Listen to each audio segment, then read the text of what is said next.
Blah, blah, blah, blah, blah. A whole bunch of chatter over the internet on Twitter. Lots of facts, lots of fiction. I'm not here to waste anybody's time. Spend 3 minutes with me, and I think you'll see that the current Apex situation is a big nothing burger. I've read the document many, many times. I've read the fine print. Let's go over it in an intelligent and a logical manner. I think that's why you guys are here. I think that's why you guys subscribe. You want the facts with a whole lot of common sense. I don't think you guys want a bunch of fake news idiots running around with conspiracy theories. That really doesn't help you.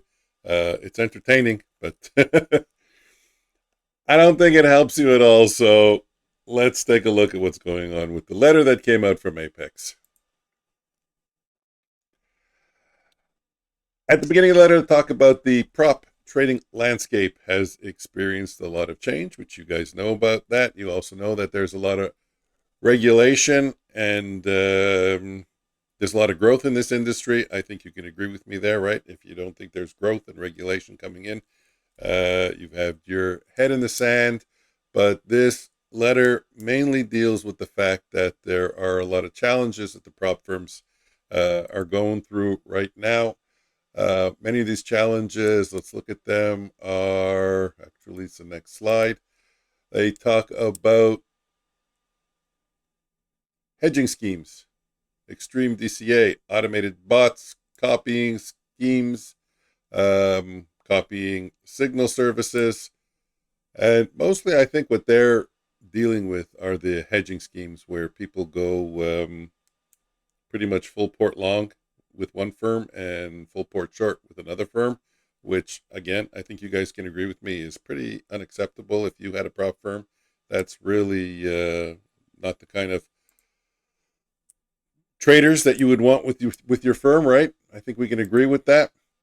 The problem is widespread. It's with all the firms, obviously. No one firm I don't think is targeting. If people are doing this, they're trying to do it with all the firms, and I think it was Topstep that came up with the idea of an SRO, a self-regulatory organization. Reading the last sentence, it's highlighted, a collective of prop firms agreeing to shared standards and collaborating to identify and penalize bad actors. Now, when I heard that, that's one thing I don't know. My alarm bells went up on that one. But Apex will not be joining any SRO, so you can give them points for that. They believe oversight should come from formal regulatory bodies, not from private self-governed consortiums, and they're not comfortable participating in any group like that, even though they would have massive benefit by comparing data with other firms. It would be so much easier to find out who's doing these hedging strategies, but they're not going to be participating or joining any SRO. So hats off to them for that. Apex has chosen to invest heavily in our own tools and infrastructure. So basically, as you can see again, this letter is really a nothing burger and just talking about people who are kind of abusing the system and not really traders. Now, again, if you say, oh, yeah, well, they should be allowed to do that. Yeah, try and go do that at SMB Capital, at a prop firm where you walk in the door and you're actually physically there. Do you think you're going to get away with that? How long do you think you'd last at a firm like that? So Apex is investing heavily in their own tools and infrastructure to weed out this kind of activity.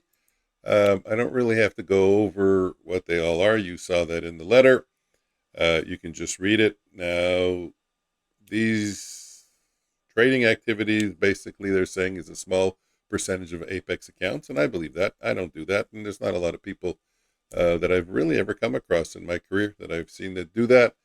Finally, they're excited about what's coming out over the next few weeks, mostly, I guess, in regards to their new programs and in their moving traders to live, which we're going to discuss tomorrow in our next video, part 2 of this Apex update. So once again, I think you guys can agree this is really much to do about nothing so far for the first letter. It just had to do with the fact that they're not joining an SRO, a self-regulatory organization. They're not joining it. There is some shit they have to deal with. The industry is growing. Regulations are coming in. And they're just trying to weed out the people that are, mostly taking advantage of the way the system is built, the sim system is built, which I think you would do with your own business anyways. So, guys, as I said, they're just really looking forward to moving traders to live. That's really what we're going to cover tomorrow. And I just want to say that I do trade live every Monday to Friday at 9:15. Come and join me. I'd love to have you there. I don't take 4 hours to take a trade. I don't sit on the sidelines waiting for something to happen. I'm an active scalper, so I'd love to have you join me. 9:15 a.m. every day.